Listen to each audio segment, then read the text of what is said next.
Joining us now is Theresa Puskar. She is a transformational leader. She's a published author, performer, corporate trainer, minister. So you better watch out. Inspirational speaker. She's also a motivational audio book producer.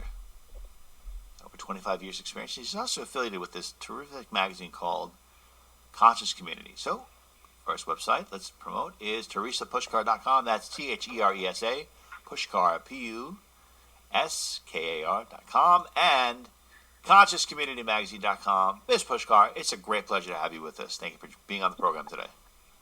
So looking forward to it, Ryan. Thank you.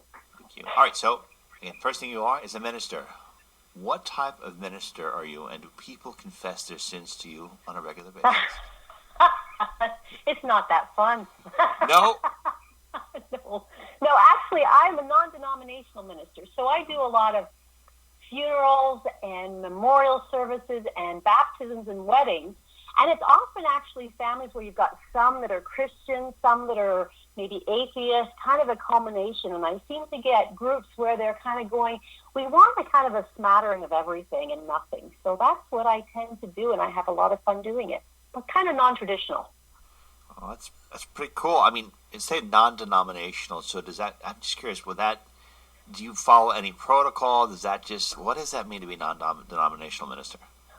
Well, I was brought up as a Catholic, but this is actually kind of spirituality as a whole as opposed to just one spirituality. So it was wonderful being a producer at Nightingale Conant because I got to work with experts in all of the various traditions and religions. And what I got from them all was that the core truth was all the same. So we studied the Kabbalah, we studied Buddhism, we studied Catholicism. And so from that, what I've created is work as a minister where we're honoring all and none. So I've studied shamanic work, and I love doing the earth honoring ceremonies where we're bringing that energy in. If people are of spiritual nature, for example, I did one baptism, and they wanted some of the grandparents were Catholic and others were not. So I brought in some holy water from Lourdes that I had, and I steered in the direction of honoring all and kind of keeping it very general. Okay, as somebody who is working with all different types, religions, belief patterns, is there any particular religion or belief pattern that has a higher resonance to it? Is it about the intention behind what a person will put into that particular religion or belief pattern that is the totality of its strength in terms of its effectiveness, what it's meant to do? I love that question, Ryan. So in my opinion, it's a matter of where your intention lies. So for example, for me, I was brought up Catholic, and then years ago I went to Ireland with my mom on a trip. And they have all the pagan Christians there, and the pagan traditions mixed with that. And then they had all these writers. I'm going, oh my God, I'm home. So for me, when I was a little girl in Canada, I spent hours at the cottage in northern Ontario and fell in love. And that's where I found my divine was through nature. So fast forward many years and some pretty incredible experiences with car crashes and dreams of serpents and that, I ended up studying shamanism with Alberto Vialdo. And so for me, it's finding it everywhere. So I, for example, as masters, I pray to Christ and Buddha and Kuan Yin and Mother Earth Pachamama, some teachers from India. So I'm very eclectic in nature, and so is the magazine, as a matter of fact. It really honors all traditions as well. Oh, that's awesome. Look at you. I mean, you have like friends across all different types of astral planes, spiritual planes, because I don't have that. I only have a core group of people. I think that, it's awesome. You can be friends with anyone. Yeah, I'm a mishmash of many things. That's cool. I mean, look at this. I mean, you're probably one of those people that are destined on Earth to, bring peace, and not just peace on Earth, but we have to make sure all the different dimensional beings are all in alignment. And I think it's pretty cool. And it's really interesting is that you go to your website, theresapuskar.com. You see that you do TV speaking, motivational speaking, and then you've got two testimonials from Marianne Williamson and Joe Vitale, two people who are considered highly respected. So that's awesome. They're like, well, she's wonderful. So, well, and I also saw on your site that you guys worked with Robert Kiyosaki, who I actually worked with him as well many moons ago at Nightingale. And I was actually ready to walk off the job and just follow Robert. He was so inspiring. It follows his whole perspective on abundance. Sometimes you're rich and sometimes you got nothing, and you just keep moving on. So yes, I've been very graced to have been inspired and exposed to so many traditions and so many wonderful authors, and my life has been a blast. Awesome. Well, what three authors have challenged you personally, and also, in the same token, being challenged, have any of those authors kind of made you upset or provoked anger in you because they were pressing so hard and challenging you so hard to look at a belief pattern you've long held and respected and loved? Wow, your questions are awesome, Ryan. For me, they've been, I guess I'm very open, so I've come from a place of, if I'm triggered, I know there's something in me that I'm not looking at. Some of the authors tended to walk their talk more than others, and so the valuable lesson I learned through that, and I've had channels, et cetera, that I worked with as well, who reiterated that some were meant karmically to do this big work and get communication out there to heal the masses, but it doesn't necessarily mean that they're walking that talk. And what I learned years ago, I assumed that every spiritual person who was enlightened had done all of their emotional work, that they couldn't have spiritual enlightenment unless they did all their emotional cleaning. And I discovered through the work I've done that some of them have not done a lot of the emotional work, but they still have had those enlightenments and those awakening experiences. And so I learned that they were very separate. And for me, I love working, of course, with those that have done their emotional work and the spiritual. But it's not exclusive. And I think, too, what I learned was that they're messengers. And the messenger, you can't shoot the messenger. So I didn't get to back to your question, though. I think a lot of them push me. Dr. David Hawkins is one of my favorites. Marianne Williamson, she's running for president, I just found out recently. But she's one of the people, it was easy as a producer because she literally, you'd ask her a question, no ums, no ahs. She was channeling stuff. She just would go on forever and was easy to produce. But she was authentic. And she called me on her stuff. She said, Theresa, I said to her one of the questions, I had a little daughter at 3 years old, and I said, Marianne, what did you do? How did you balance your book tours, your speaking with being a single mother? And she looked at me and said, Theresa, don't kid yourself. She said, I failed. Give yourself more time to be at the playground with your daughter and board and at the schoolyard, at the beach. Give yourself that time because you'll never have it back. And a couple weeks later, I gave my notice in at Nightingale Conant, and I continued to work some freelance, but I heeded that info. But that took a lot of courage for her to expose her stuff and put it out there. So great respect for her. And then Dr. Hawkins was incredible because he was someone that I do believe was enlightened, and he had one foot on this side and one foot on the other side. And so for him, it was bringing him back down again. He was kind of an earthly eccentric. I remember one of our recordings, he needed a toothpick after lunch, and I had a plastic one. And I handed him a plastic toothpick, and he looked at his wife and went, oh, my God, look at this, honey, it's plastic. We can keep reusing it. He's all excited about some of the simplest things. So, yeah, it's been a joy. That's awesome. There's people who challenge you. I wonder if when you were in contact with each one of them, do you feel that each one of them was giving you a gift, like you took away a piece of their energy, their frequency, and that you applied it, and you were kind of, let's say this, you were refining your own their code, shall we say? You're adding another ingredient to the mix, getting it stronger, seeing what works? Yes, thank you. I think there was that with each of them, and I felt so graced. I used to be an actress, and I am again. And I said, okay, universe, I will leave this career, but here's what I want. And I kind of did a declaration. I want it spiritual. I want it using my creative skills and my writing skills. And then I'll save the long story, but I ended up working at Nightingale as director of coaching and then eventually a producer.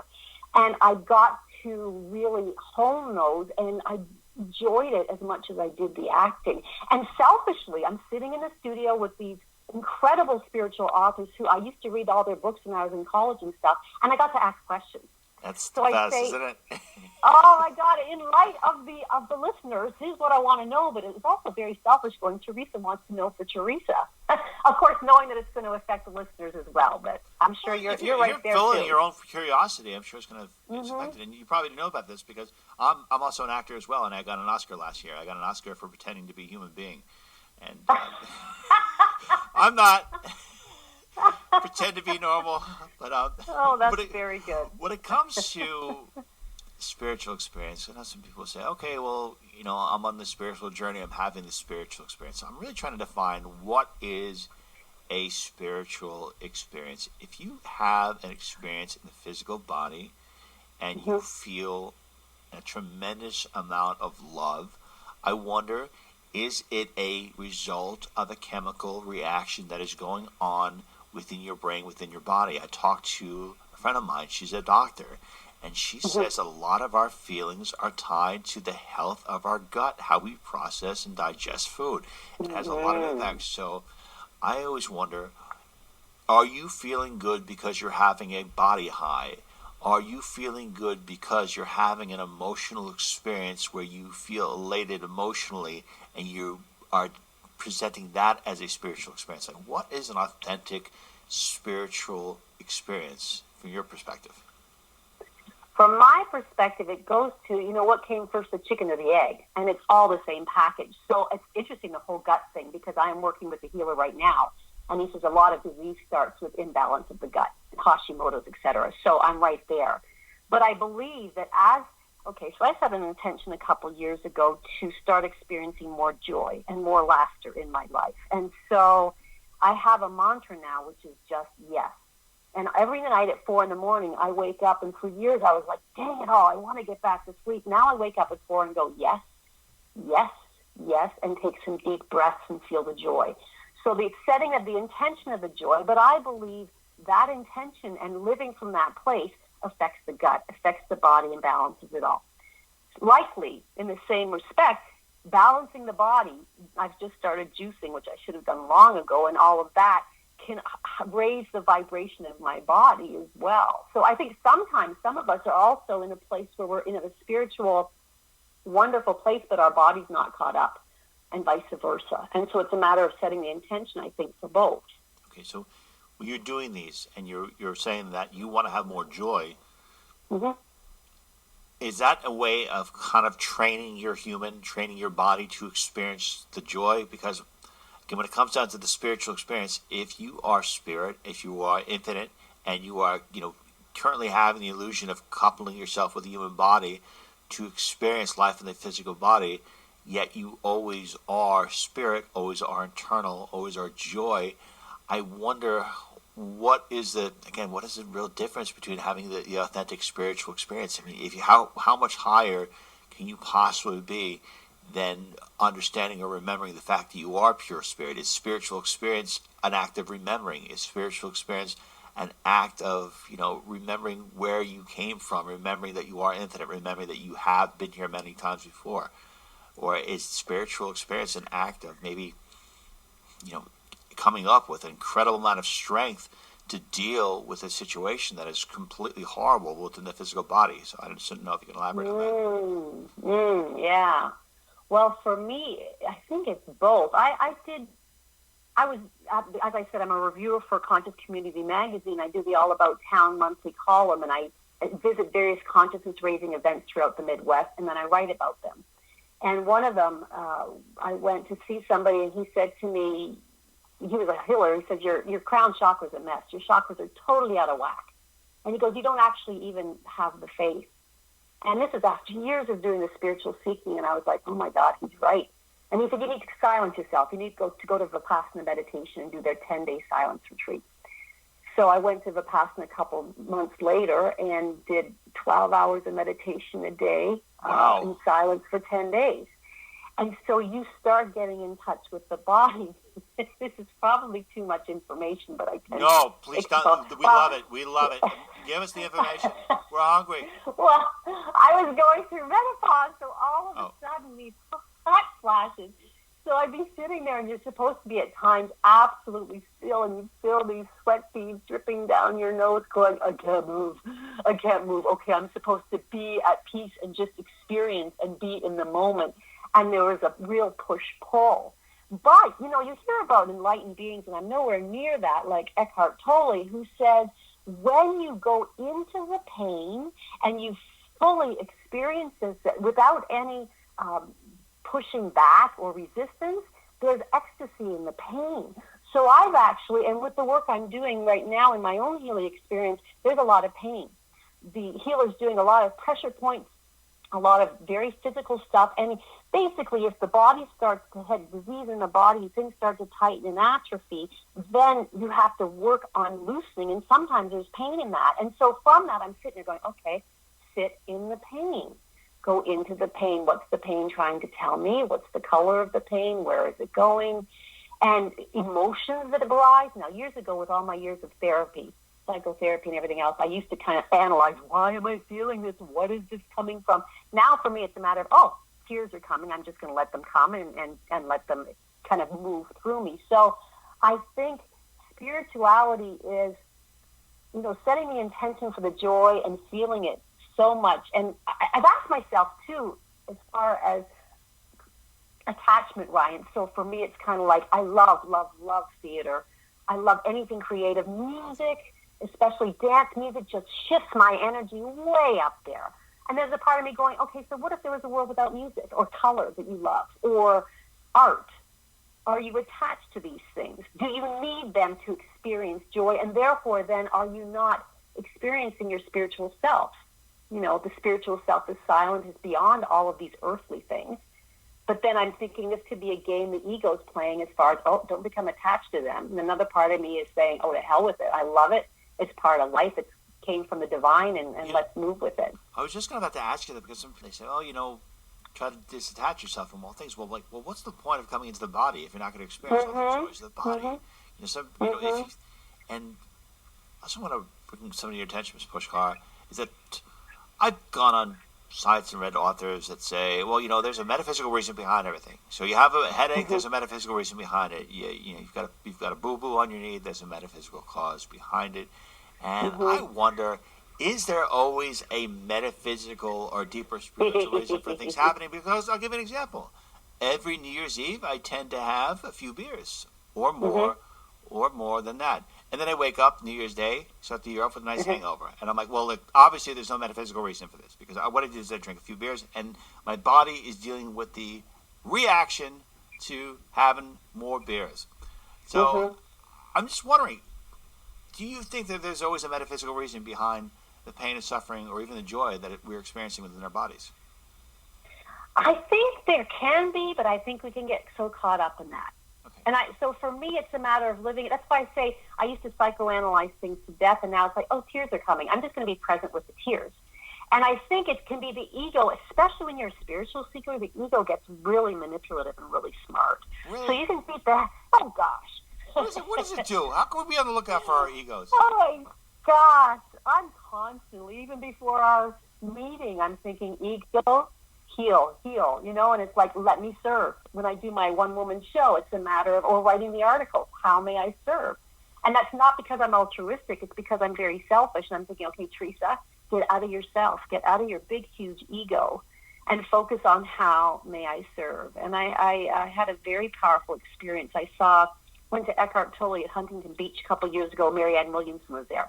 And I've already worked with Marianne quite a bit in studio. So I really wanted to see Eckhart. It was on my bucket list. But Marianne had a message, and I was just getting ready to leave corporate America, do my own thing. And her message was, get out of your ego and ask the divine, how may I serve? So I was writing my one-woman show a month or so later. I'm sitting at a cafe, and I think I'm so big on my ego right now and how I'm serving myself. And I said, okay, divine, let's meditate on how may I serve. And I'm very nervous to share this, Ryan, but as I sat in the meditation, there was a politician who appeared who I struggle with. And in front of the politician came Christ. And he stood in front of the politician, and he looked deep in his eyes, and he said, I see you, and I love you. And the politician went, I've done this, I'm so good at that, I'm a winner. And Christ said, stop.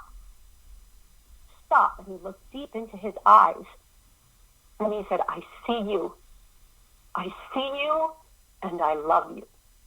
And the politician's armor, the ego that he built up throughout his lifetime, started to fall away, and he became a little boy. And I got out of that meditation, and I thought, I don't want to keep fighting against what I don't believe in or don't respect. I've got to start praying. And so I see this politician now when I do my blessings, and I blast him with loads of love. and I see his consciousness raising. And I've been afraid. I wrote about it in a magazine a couple months ago and was terrified to put it in there. And I didn't name names, but we all know. Yeah. And from that perspective, it's like if I keep fighting and getting angry and fighting against, I'm perpetuating the hatred from which it originated. I am prejudiced against the prejudiced individual. I'm really right? glad. I'm so glad you said that, because that is actually something where I've dealt with on this show. I've openly talked about it, dealing with the forces of evil, acknowledging the forces of evil, resisting the forces of evil. But I mean, you really said it clearly. So, I guess maybe we shouldn't give the forces of evil our best, because maybe we're strengthening them. Maybe that's how the evil is thriving on it. Yeah, and years ago, I traveled a lot on my own, and I went to Dachau, and I went to some of the concentration camps, and I got a real sense of, I have a Hitler in me. I have all of those terrorists in me, and the more I separate and put myself above them, the more dangerous I get. So I saw the potential in me, and I have no doubt in past lives, I have hurt others. I have perhaps been a terrorist or a murderer or a killer. And from that perspective, it's a matter of, and I'm not saying to people to lay down blindly. If you feel motivated to move and to support change, absolutely. But while doing it, be in a place of, I am going to commit to the greatest peace I can in me, and send loving energy out there to those who are my greatest teachers and those that I find the hardest to love. Well, so much Puskar, but coming back to the past lives, because I feel that there are some people who have that as a chain, who have that as they're always supposedly making penance for what they've done in a past life. And I don't know about you, but I can only say I'm only responsible for the actions that I'm consciously aware of that I've done in this particular lifetime. And if I return as spirit, or have this idea turns out to be true, that we are points of attraction of infinite consciousness, which is one being, then we've done the most evil acts, we've done the most beautiful acts.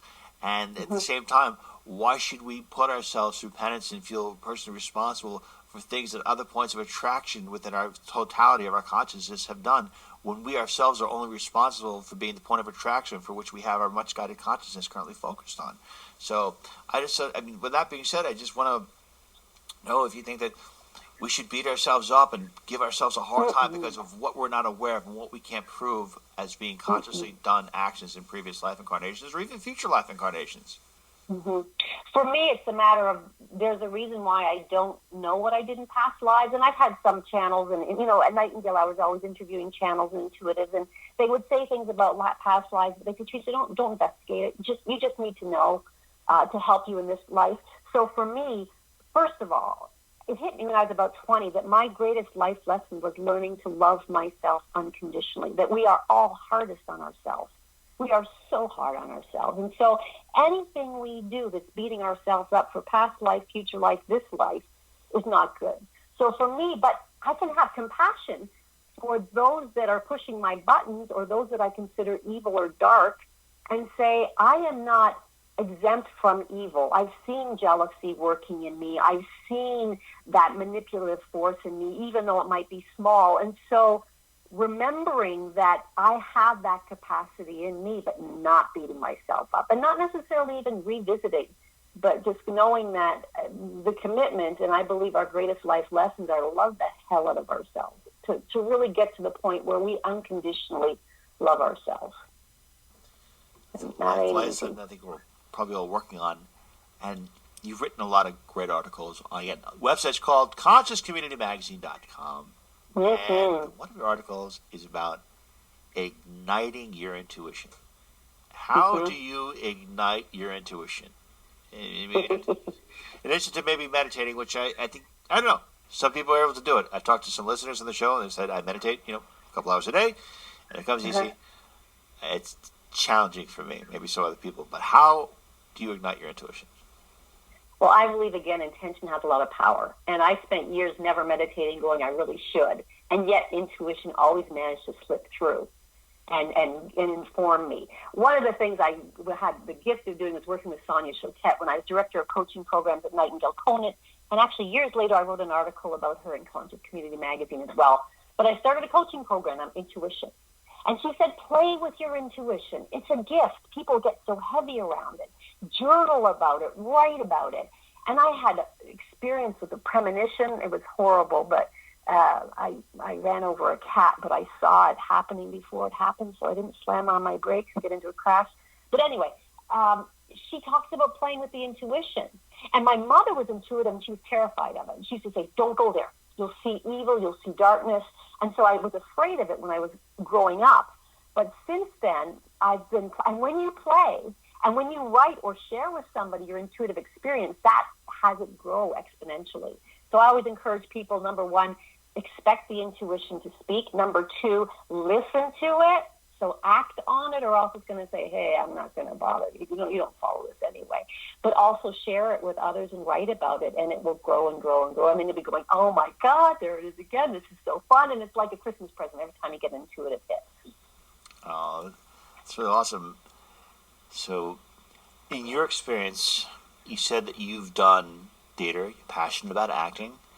Mm-hmm. When a person is acting, when a person expresses a part of the creative soul through acting, mm-hmm. do you think that that is a way that they could actually heal a piece of themselves, heal a piece of their deep recesses of the subconscious by expressing it out? And I'll give you an example of this, where I'm leading to, mm-hmm. is that if we are one conscious being and we give ourselves the illusion of having a zillion points of attraction, and we experience what it's like to be a point of attraction and go through an experience, and it's not real, it's just part of an imaginary play, does the same rule kind of apply to us if we were to act and if we were to play a certain part? Could we actually be resolving a piece of our karma, shall we say, by playing a villain and experiencing that, but it would be in a safe manner because we're not actually hurting someone, we're just expressing it or creatively expressing that force within us? Oh, I am loving your questions, Ryan. That's another thing that has been, I wrote a one-woman show, and I just performed it in New York on 42nd Street at United Solo, and I'm doing it next month in LA, and it's about my spiritual journey.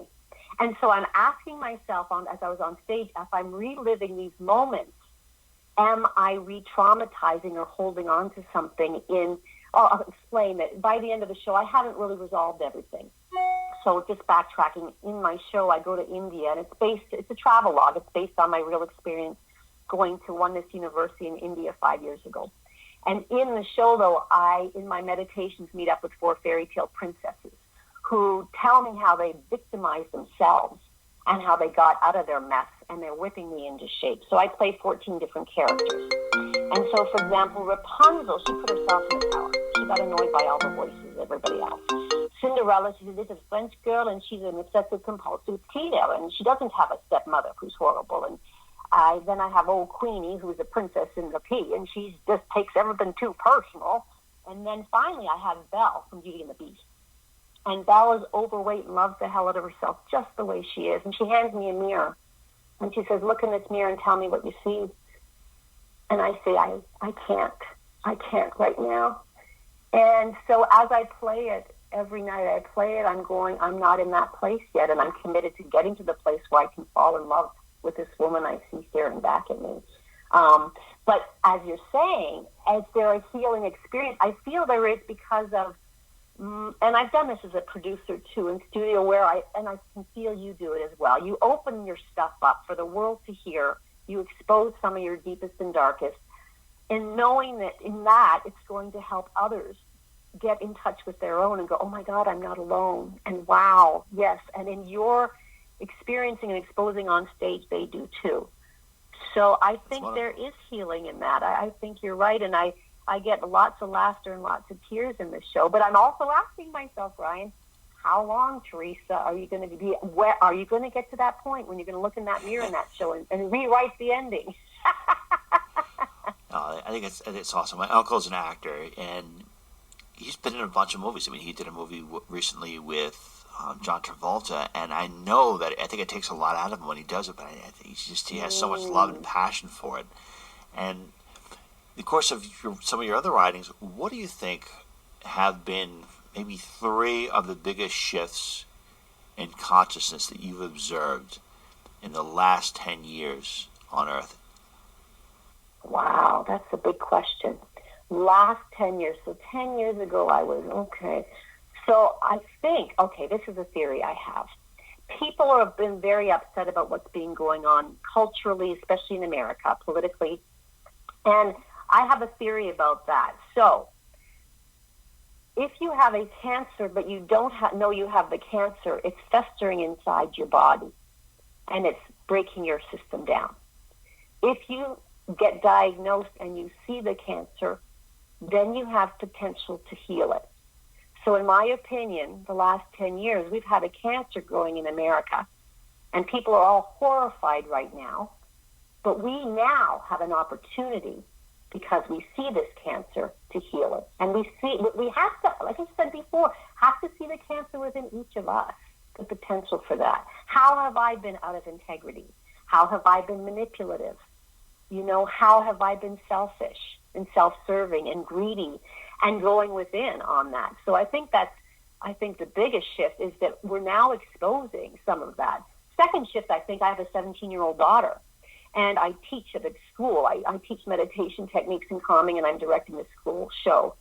And what I see among these youngsters is it's twofold. It's a lot of overwhelm and anxiety, but there's a sense of hopefulness. These kids are smart, and they are like, I can't wait till I can vote. You guys are making a mess of things. And they don't tolerate intolerance. They don't tolerate prejudice. They don't tolerate misogyny. The kids are so ultra honorable and sensitive to the encompassing of all that they make me very excited about the future. So that's another massive shift. But at 17, they are so much more conscious of themselves than we were back then. So much more. And yet the weight is heavier for them. They go through a lot more. So that's another huge shift. And I think there is, if you think about it, 10 years ago, the whole world of spirituality, the whole world of psychology and self-empowerment and self-reflection. I remember when I first graduated from university, I worked at IBM, and I was doing acting. And in the world of acting, we were all in therapy. We were all getting help. We were all dealing with our stuff and looking it in the face. In the world of IBM, you wouldn't dare mention that because that meant you were broken. And I think now there's a sense of, like I see the kids in the high school and they're talking about being institutionalized and they're talking about their therapists. It's a very open world. So in my opinion, the last 10 years, what's also happened is we've all opened to the fact that you're not very strange. You don't have these secrets you have to hide if you've got emotional work you're doing. In fact, you should be honored for it. That's awesome. And for everyone here who are listening, highly encourage you to see a therapist if you can, because I find psychology fascinating. I've had several clients that are psychologists. One of them today is one of the world's top clinical psychologists. And not everything has a coming back to, I don't think not everything has a metaphysical deep reasoning behind it. It could be mental health. I mean, all aspects of yourself are probably part of the totality of the spiritual journey. So, I don't think there's any shame in reaching out to people. I actually think it's great because if you can learn something about yourself and make yourself better, you'll probably have a better impact on others. And I want to ask you, looking at the New Age movement, do you find, what is the difference, especially in that particular movement, of identifying a teacher that is authentic and identifying a teacher that is just there to cast a check because they're flashing signs and they're saying the lingo, saying chakra this, chakra that, you're orange, you're red, I can see the colors of your energy field. Because I have to tell you, I go to these conventions, I go to a couple of times a year, and I'm like, I just don't feel it. I'm like, I just feel it's very salesy. So what's the difference between authentic and salesy? Well, I think that, again, it's going to your own gut feeling and intuition. And I've been blessed to work with all kinds. And like I said, I've got wonderful stories that I will not share. And some of the other authors do not walk their talk, but they have spiritual lessons. One of them in particular, his book changed my sister's life. And yet most people couldn't work with him. And he was not, his personality was nowhere near his message. But I learned that, hey, the message is still out there. That's fine. He ain't where he's supposed to be. So I think we have to be very, very careful, and we have to set an intention for the highest. I think there's very dangerous when we get a lot of psychics out there who will deliver bad news. I know I had one that talked about ill health and very specific.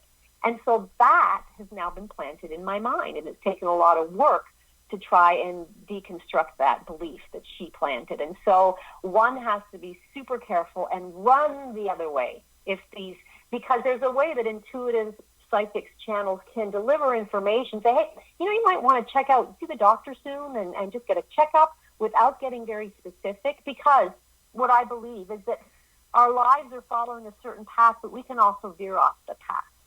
So it's like having a bunch of telephone wires and then they start veering off. At any point, it can shift. So a psychic or a channel, I believe, is seeing what it's been doing, where it's potentially and most likely going, but I think that can change. And so I think we have to be very reticent of who we take these readings from, and then have the courage and the strength to say, my belief is this, and I know myself, my body, my psyche, and this is, I believe where I'm going. Not giving them too much power, unless you really... I've had some wonderful ones, really wonderful ones too, who have just directed me in a place I needed to go at the right time. So it can be such a gift. You just have to be very discerning. Thank you for saying that. And I've had experiences where one time I had a really good idea. I thought it was a good idea, and I was like, oh, this is awesome. And I got a phone call from my friend Elisa, psychic. She's like, whatever you just thought of, don't do it. And I'm like, all right. And I just kind of moved on. But she's awesome. And I was like, that's so cool. So there, it is. Yeah, I'm like that. Well, that was pretty cool. And when it comes to meeting psychics, I've actually interviewed, I'd say, close to 80 or 85 psychics, and wow. I noticed that there are some, when you sit down, they're trying to pump up your ego, and they're trying to tell you how special you are, who you are in the past life. And I would say that to be aware of that, because they could say, this and that, and you're feeling good because they're pumping up your ego, and they may not necessarily give you the information you need. I love talking to psychics that tell me, this is the hard truth. This is what you need to realize. I tend to be more inclined to listen to that person as opposed to the person saying everything's wonderful. Well, if everything's wonderful, then it's good. But I want to know what's the bad stuff that's coming on, so I can be prepared for that. So, I don't know. Have you ever come across the same thing? Well, I don't want to know the bad stuff, but I certainly want to be guided in the right way. So I know, for example, you hear people all say, yeah, well, I was this queen and that king, and I was head of this and that in the past life. And we all have been in such prestigious roles in past lives. So that I take with a grain of salt. But I think there's a way a psychic or channel can deliver. I know one of them in Arizona, I used to send even some of the spiritual authors I worked with. She was so wonderful. And she would, suggest maybe you might look at this kind of a supplement or this kind of aromatherapy. And she goes, and things are coming up this way or that. So, but like you say, I've interviewed and worked with enough of them. When you have 7 channels or psychics all giving you the same message, you're kind of like, there's something going on here. And then you and I both being in positions where we get to do that and get that affirmation. And, people say to me, how do you know it's true? And it's to the point where you're going, I don't need to convince anybody. I just know. Yeah. And what are some of the things that you have done to maximize your strength?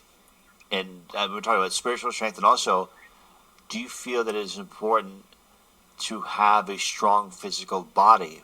Because I don't know, this is strange. I think that once I started having, I call it growth spurt, being more in touch with spiritual, all I wanted to do was I wanted to exercise a lot more. I was like, well, this is pretty cool. I never really had this going, so I just didn't know if that was part of it, or if people should, have a balance. Should you keep your mind, spirit, and body at optimal health all the time? I think that, it's interesting that you said that naturally, as you grew spiritually, you wanted to keep that. Oh, yeah, and I stopped smoking, too. Right, that was an impulse. I used to be a heavy smoker, and I tried quitting, and all of a sudden, it just stopped. My body rejected it, and then my body also rejected meat. And it's all these transitions that were happening. When I tell people about that, they're like, "Oh, was it a rough period?" I'm like, no, it just happened naturally. It was just part of the progression. So, wow, I know. When I got pregnant with my daughter, I have a real thing with sugar, and I stopped eating sugar. And I thought, was it because I was pregnant that the hormones and stuff were saying no, or is it the intention that I have this little being growing in my body, and therefore, because I had no cravings for sugar through the pregnancy. So, well, that's interesting. So, I'm stepping into the interviewer role a little bit now, but so when you had those experiences where you stopped smoking, that it wasn't an effort. It suddenly just became a spontaneous impulse based on your spiritual growth. Yeah, it was actually, I would call that there was a trigger point, which was ayahuasca. And I've taken that medicine, and that medicine, it is very powerful. And the effects of that medicine, I always experienced the most profound effects in the months and years following. And I noticed that there were shifts, and I noticed there were changes.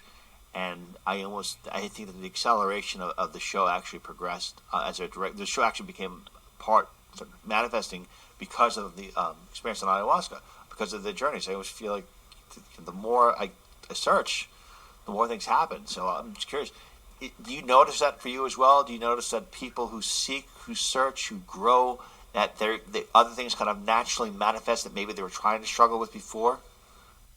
That's really interesting. My ex-husband and my husband has had conversations because he says, you're the constant spiritual seeker. You're never satisfied.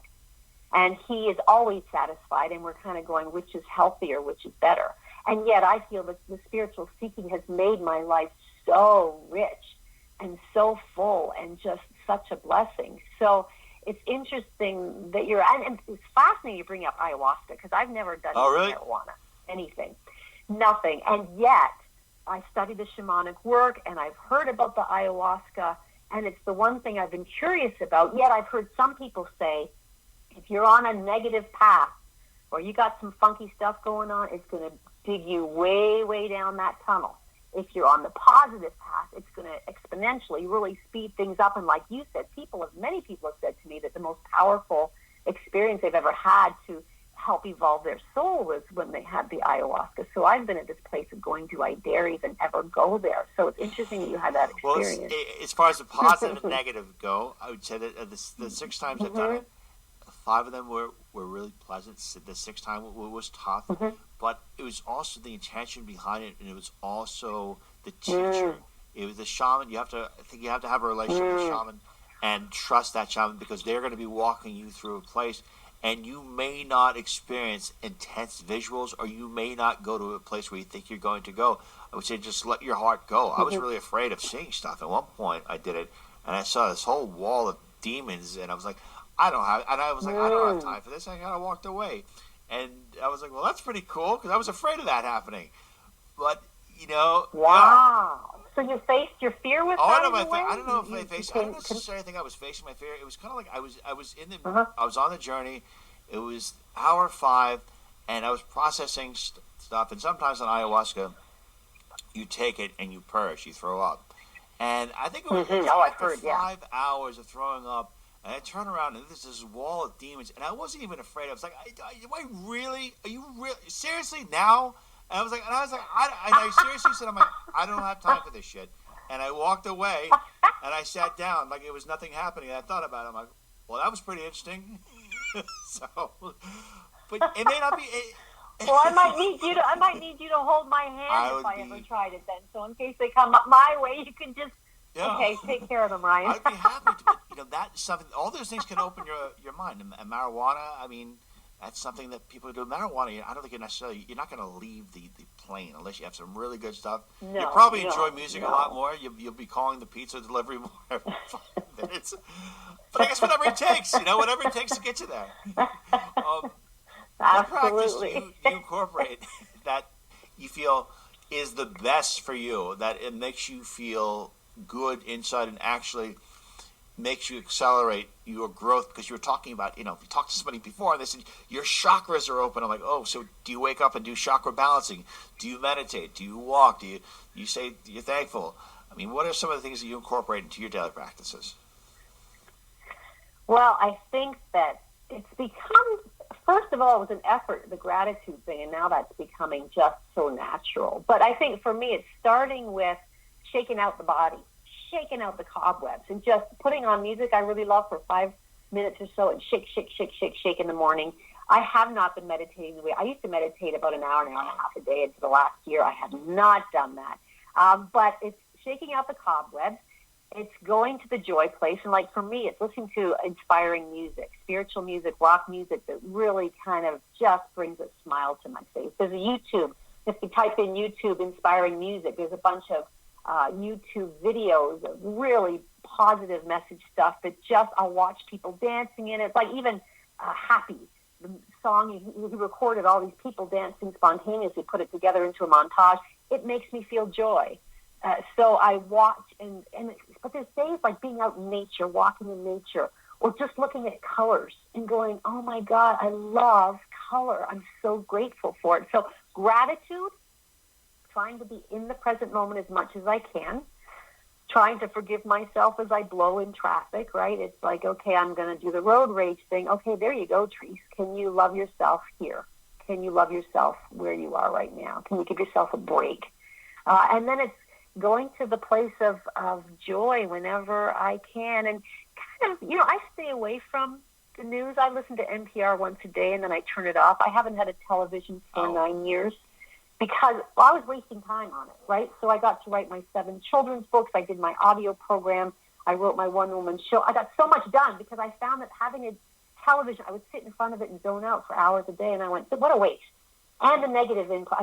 And now, because I haven't watched it, I've become so sensitive to it. When I watch all those horrors and the crime shows, even for a couple minutes at somebody's house, I'm just like, I don't want to see this. Death. You wonder why people are so desensitive. Yeah. I find this really strange in our culture, Ms. Puskar, because we always hear about these mass shootings, and there's always these horrible events, and everyone's like, how could this possibly happen?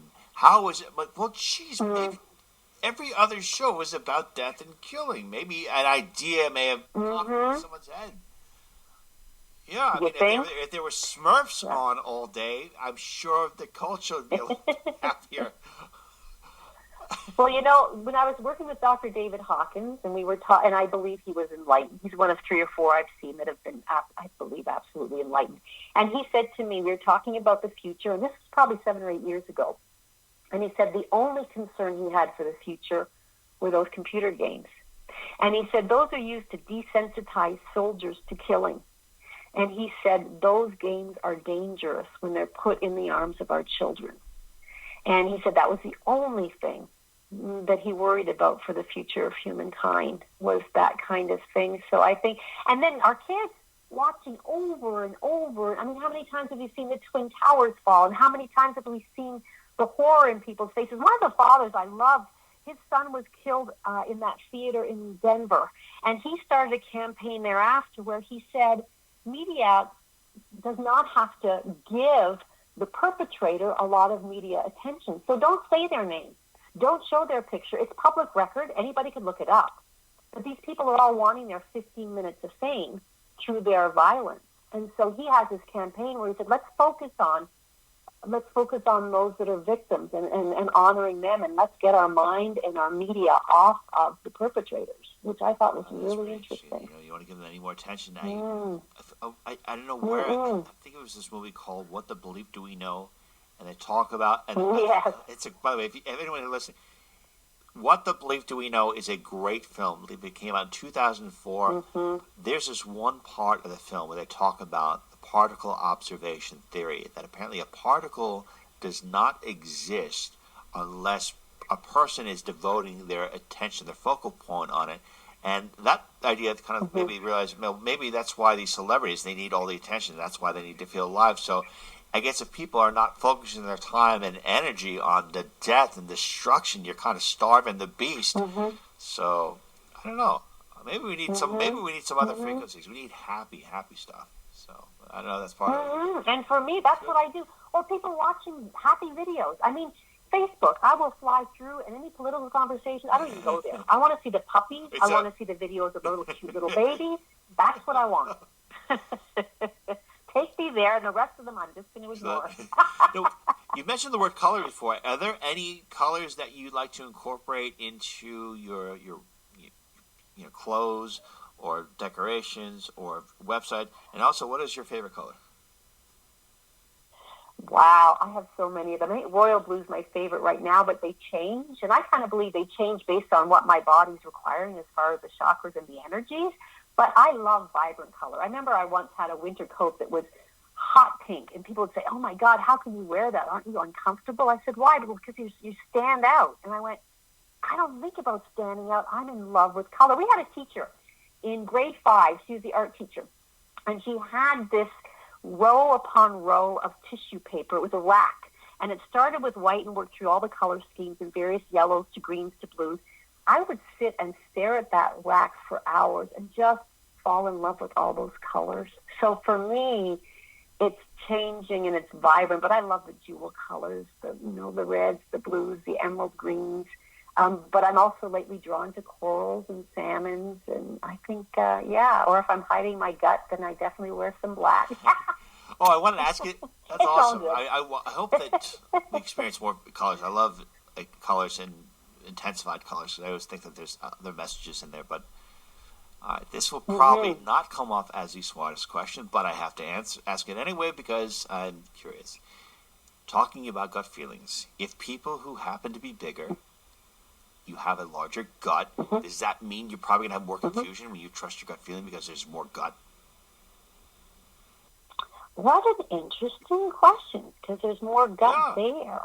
Because I have to tell you, I've never correlated when it. I have Ryan. been That's thinner, really I seem to be more focused, and when I expand, is it like after Thanksgiving or on any day of the week that happens to end in Y, I have more confusion. So I just didn't know. Oh, you're very self-aware. See, for me, other than my 9-pound, 4-ounce baby, I've only been up and down about 20 pounds. I've never gotten really big or really small. I've always been within a certain range. I know I don't feel so good, but I've not noted that my gut feelings aren't as strong. But then again, to me, that takes a certain kind of sensitivity that you have and an awareness that maybe I just don't. That's really, really interesting food for fodder. Just curious. Yeah. And Miss Theresa Puskar, I want to thank you so much for being with us today. Again, Miss Puskar. Thank you, Ryan. She's a published author, performer, corporate trainer, minister, inspirational speaker, motivational audiobook producer. She's also an actress. 25 years of experience. Get more about her by going to her website at theresapuskar.com. I'll spell it for you. THERESA, Puskar, PUSKAR.com. And also, she's a writer for Conscious Community Magazine. You can learn more about them by going to the website at consciouscommunitymagazine.com. Ms. Puskar, thank you for being with us. It has been a delight, Ryan. Thank you. Joining us now is the astro phenom, Miss Constance Stellis. She is not only a phenomenal astrologer, but she's also the author of the Little Book of Self-Care series for Aquarius, Sagittarius, Virgo, all of the major signs. You can learn more about Miss Stellis by going to her website at constancestellis.com. Miss Stellis, what is your analysis on Theresa Puskar? Well, she has a very focused chart. There are things that she knows and loves and does extremely well, and the rest of the stuff doesn't interest her too much, which is a plus, I think. She is a Pisces, and Pisces is a sign between earth and heaven. They see a better world and are almost always involved with metaphysical pursuits. Great deal of compassion. And then she has a Leo moon.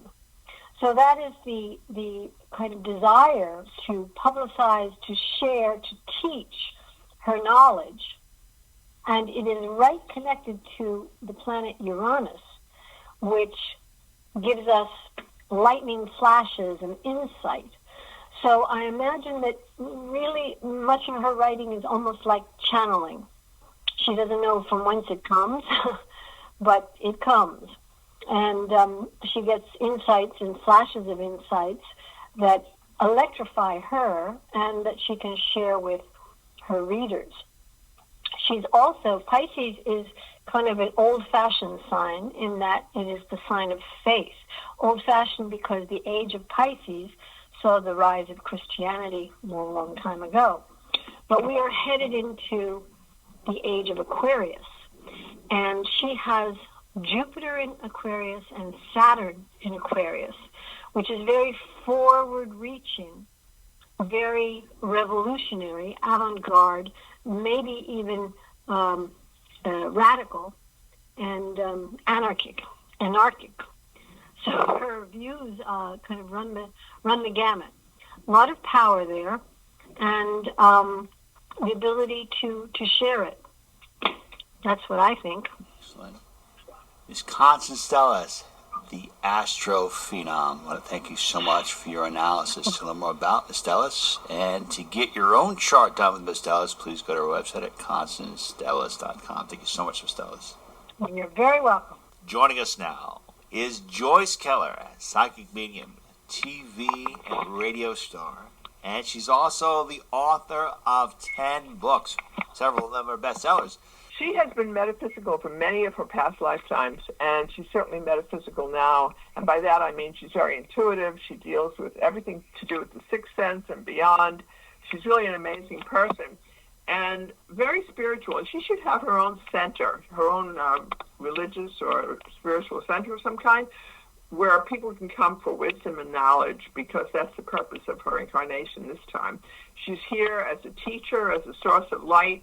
She's also a very good writer. I don't know if she has started writing or if she's interested in having her own center, but she certainly would be outstanding and very, very successful at doing that.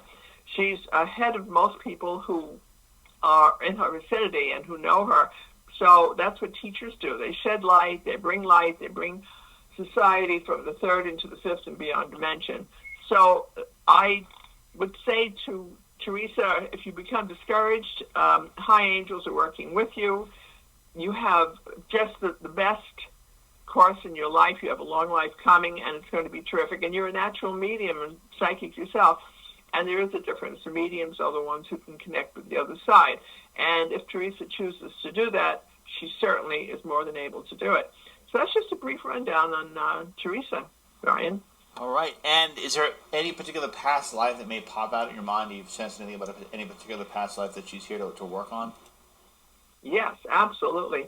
Well, she has had a very austere, difficult religious life as a nun. I believe it was in the area of Rome.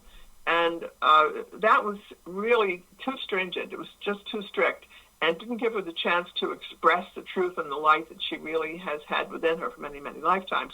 So this particular lifetime, right now, she's here to express and to shine, and maybe even television, movies, radio, all of the above, because she has star quality also within her. It's a metaphysical quality combined with star ability and communication. So she's really on a terrific path, and I hope that she's happy. So, and is there anything that she can be doing that will increase her intuition? Anything that she could be doing that would advance her capability? Absolutely. Absolutely. When she teaches, she is actually channeling. She's a natural channel. So she's expressing her mediumship that way. And what can she do? Of course, meditation is great for everybody. Prayer, meditation, that opens up the top and higher centers, which we all need to do for greater awareness. So she knows that already, and I'm sure she's already teaching. I hope she has a center somewhere, because all of that will help her to express the inner light that she has burning within her. So she's really a terrific person. Awesome. Miss Joyce Keller, psychic medium, TV and radio star, an author of 10 books. I want to thank you so much for being with us today. We learn more about... Thank you, Ryan. My pleasure. You learn more about Joyce and get a reading with Joyce Keller by going to her website at joycekeller.com. Thank you so much, Joyce.